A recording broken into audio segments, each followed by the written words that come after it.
Hey everyone, this is PrinceWatercress, and welcome to a brand new Let's Play.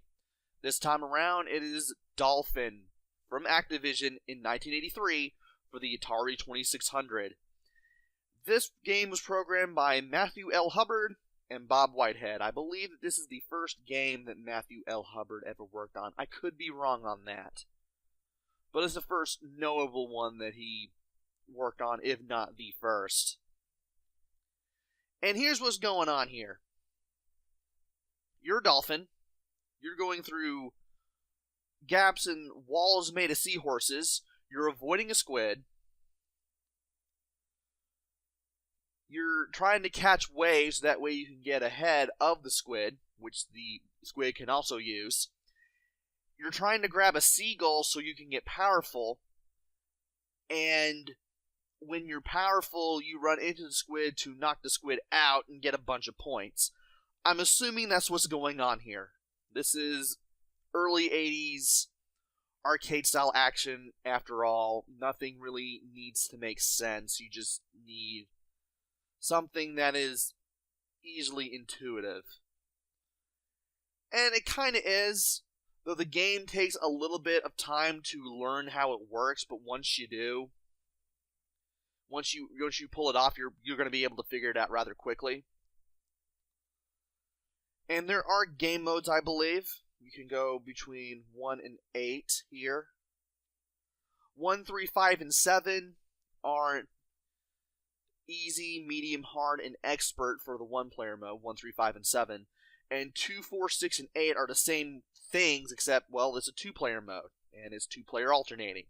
Meaning you die, you hand off. Actually, your friend uses the other controller when you die.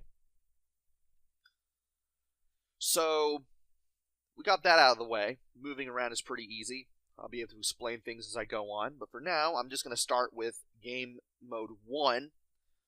Because the game is kind of nice to you when you start out. That's not what I wanted.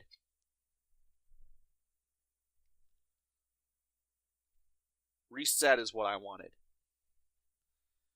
When you reset the game, you will start the game on the mode that you were on. And all you have to do is press the fire button, and away you go.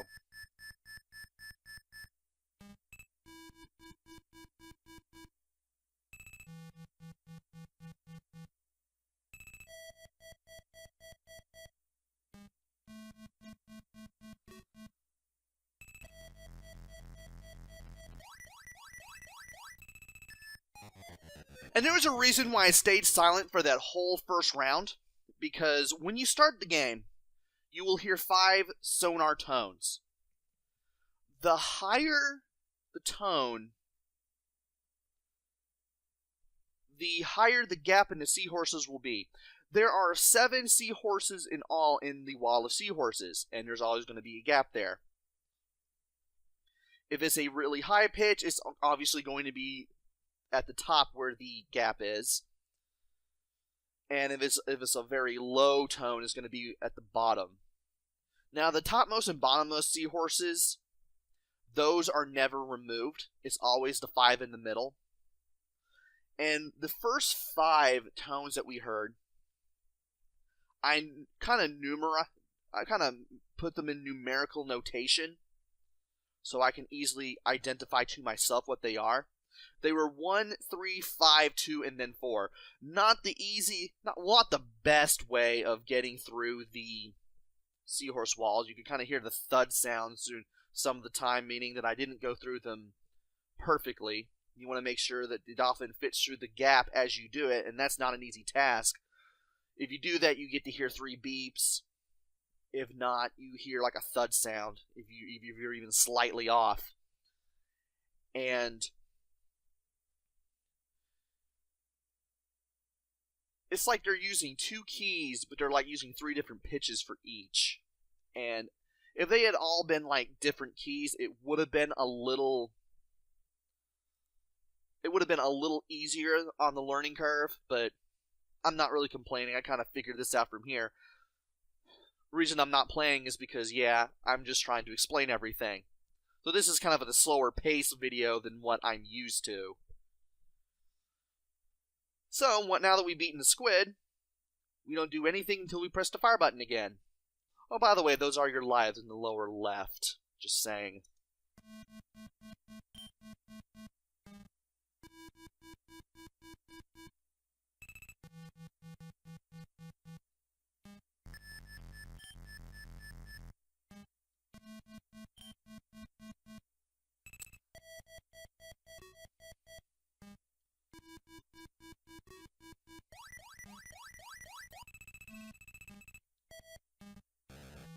There we go. So, you're wondering what those little chevrons are that move in from the side of the screen. The green ones push you to the right, the red ones move you to the left. I should also mention how you move around in this game. Up and down let you move around, left and right let you kind of go in the opposite direction and let you get the slip on the squid. So you want to be careful while doing that, especially when you're on later levels, because the squid does get a little smarter as the game gets on.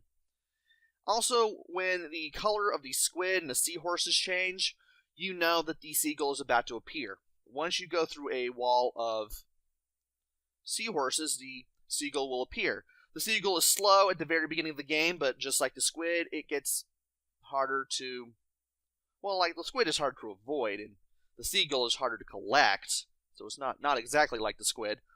But it does get pretty fast later on. If you can somehow catch it, you can run into the squid and get a bunch of points.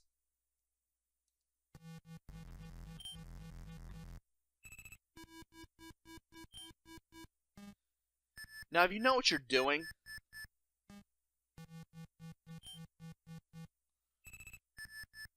you can leap over the water by pressing up. That's how you grab the seagull. But you can do that to jump over the seahorse walls, and you can kind of get some points that way. The problem with leaping over the top of the seahorse walls with up when you're at the surface of the water is every time you do it, you get knocked back a bit, and you're closer to being grabbed by the squid, and the squid grabs you, you lose an extra life.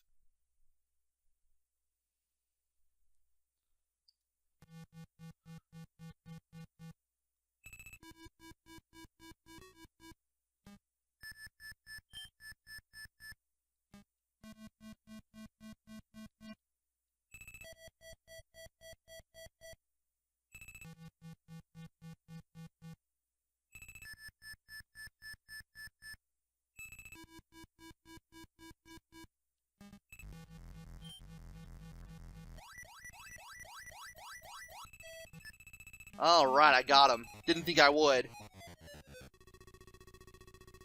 I should mention that every time the color changes, you should be ready for the seagull. If not, well, you kind of should. Also, apologies if I'm talking between rounds and not doing much of any talking during gameplay. Again, I'm more used to doing a tutorial-style Let's Play, and I find myself needing to concentrate a lot in order to do this one. Kind of weird.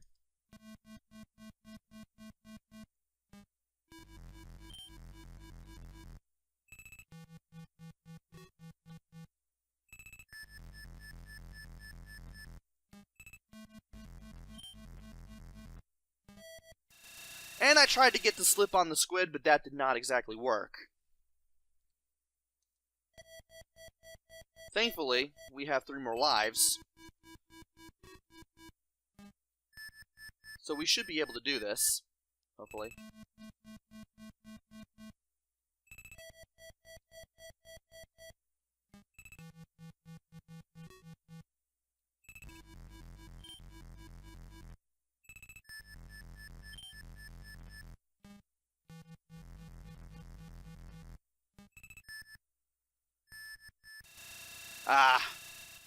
And it's really hard to avoid the squid, especially if the squid is really close to you.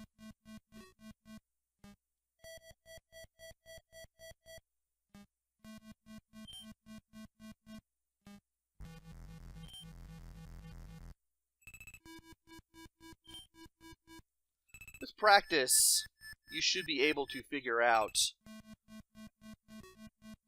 where you need to go.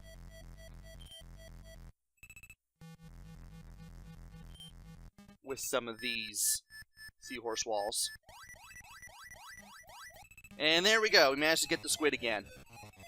I should mention that the invincibility from when you grab the seagull is dependent on what difficulty you're playing on. Now, if you have the difficulty switch to A, you'll be on expert mode. A or expert. A is for the Atari 2600 and expert is for the Sears Telegames console.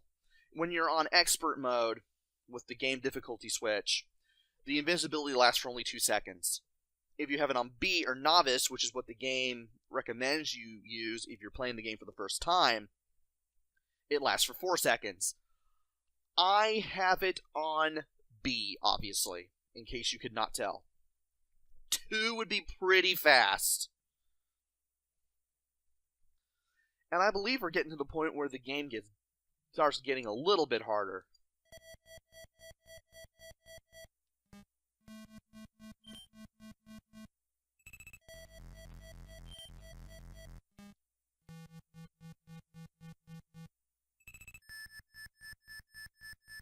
Trying to see if one of those waves going to the left will push the squid away, but apparently I can't exactly do that.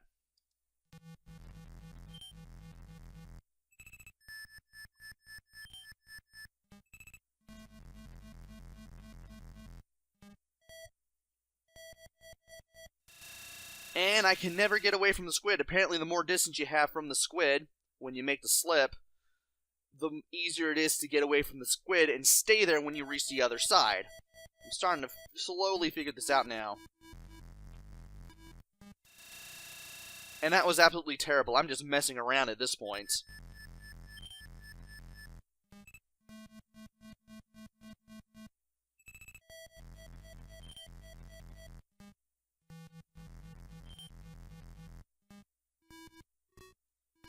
There we go. Apparently not. You just gotta know what you're doing.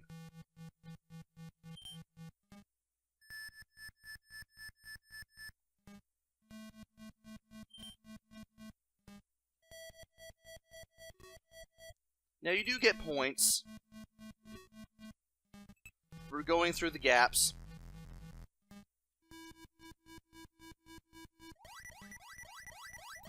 And I tried to grab the seagull.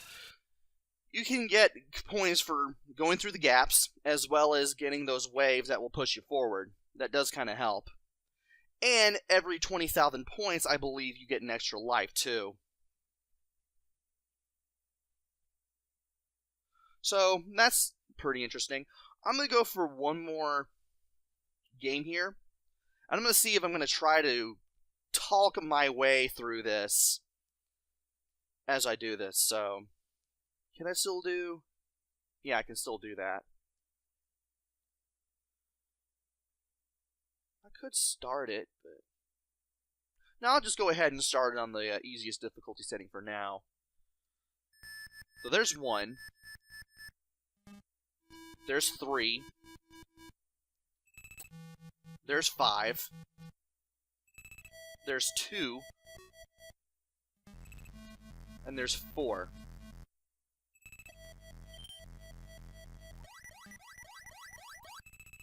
And I thought I would die before I grabbed that squid. I would have just automatically reset if that was the thing, but apparently I grabbed it.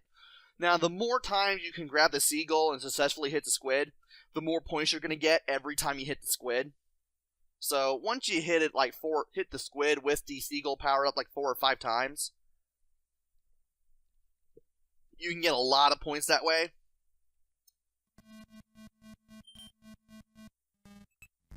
So that is a thing that you can do.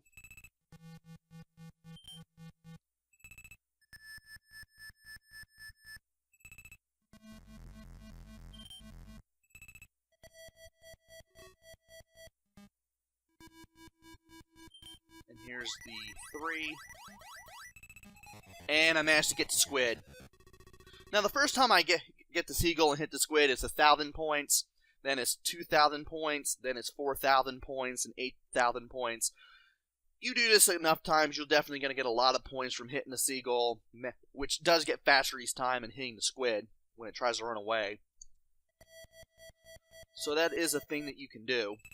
Again.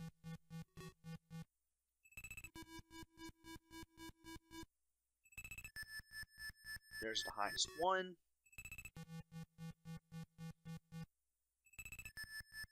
The highest one is the easiest to identify.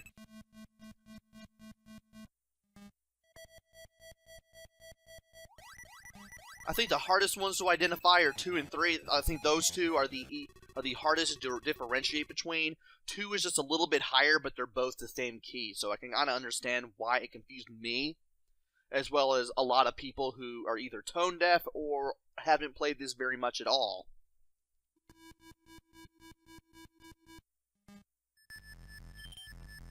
Like so.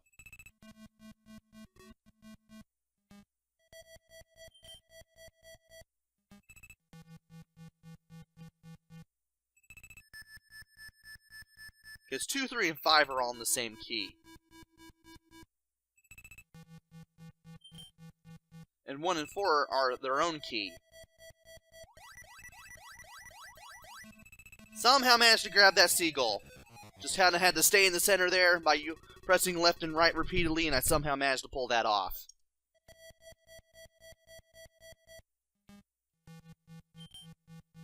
Now, once you get far enough in the game, you don't hear the sonar for as long.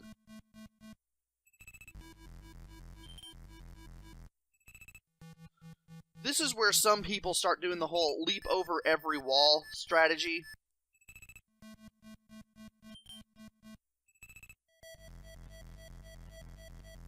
But again, every time you do that, you're gonna get pushed back. And I was a little ahead of myself there. I should have waited just a fraction of a second longer maybe before grabbing that seagull, but oh well.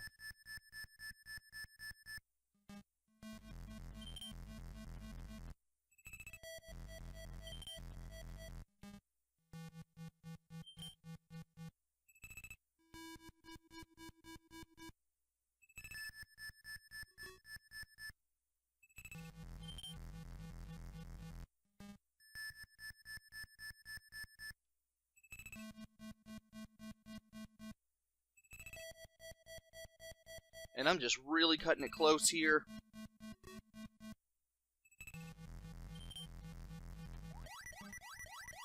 And I got him. Good. Really have to concentrate a lot in order to play this game. And I managed to get an extra life. I would have had 5 had I not died that one time, but oh well. Let's see how much farther I can... Ugh. Did not want. But I did manage to get the slip on the squid there.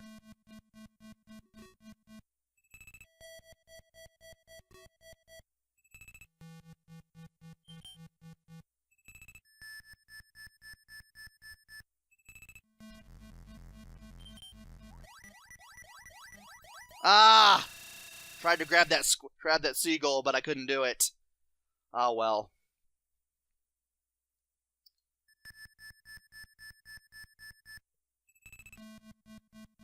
Thankfully, I'm a bit of a way away from that seagull there.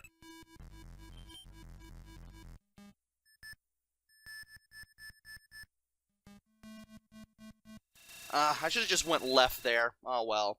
I should have just turned around in that direction, I meant to say.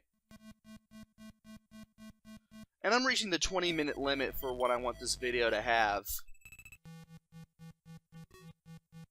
So in case this game goes long, I'll definitely put some links into this video.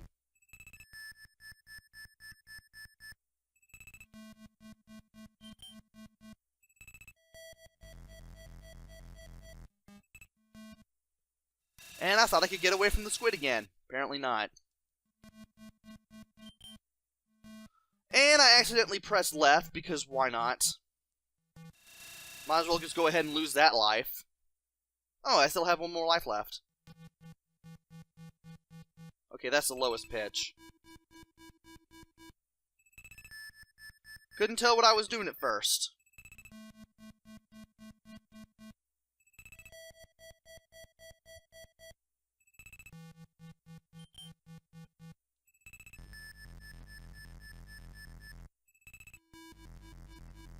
I seem to be having the best luck right now. Until then. Trying to get away from the squid is probably the hardest thing to do. I feel like I'm lucking out every time I do that.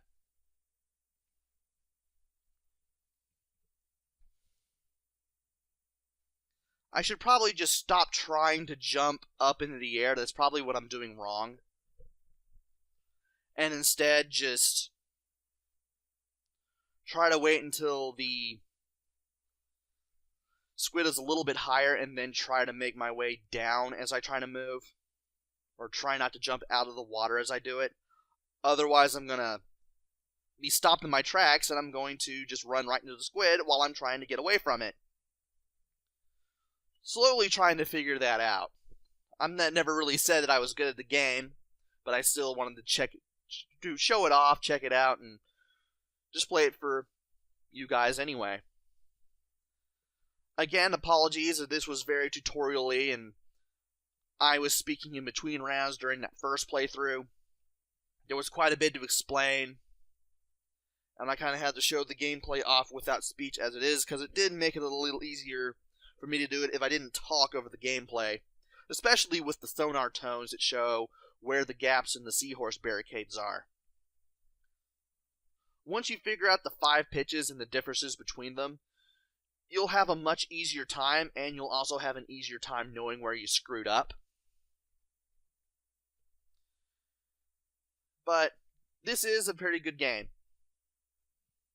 You just gotta know what you're getting into. You just gotta figure out how things work. And once you do, the game becomes a lot more enjoyable. So, how does this game stack up? Well, the graphics are serviceable. They show exactly what you need to, and there isn't too much detail, so you can kind of tell, even at fast speeds, exactly what it is you're doing.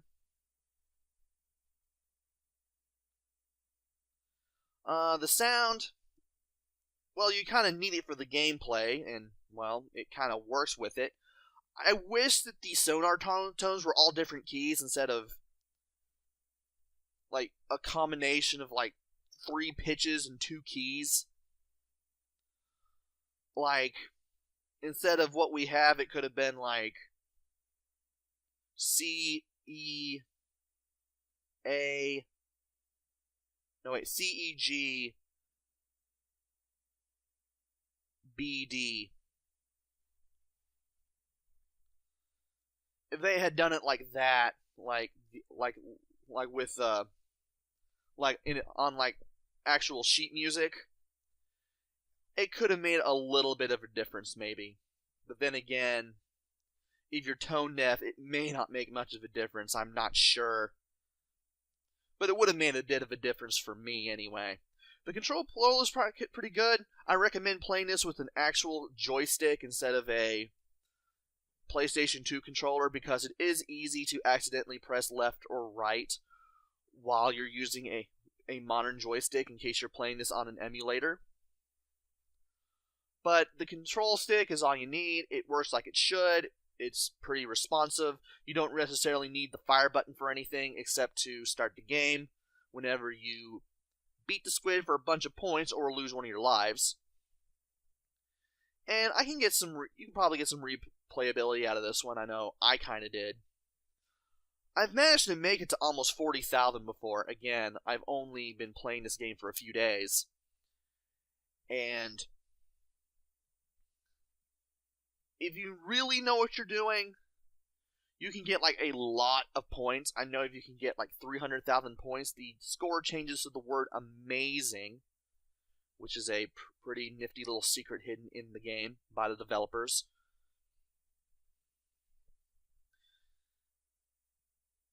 And that's pretty much all that there is to say about this game.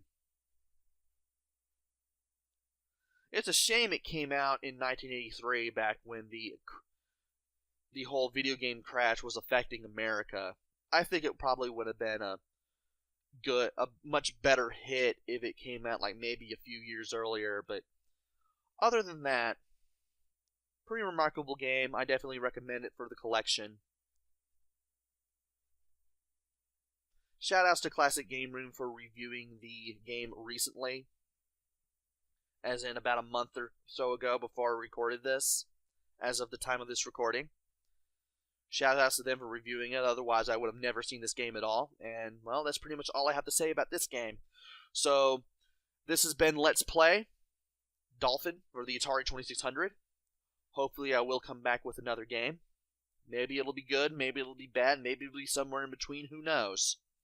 Until then, this is PrinceWatercress. Take care, stay safe, thanks for watching, and see you guys later!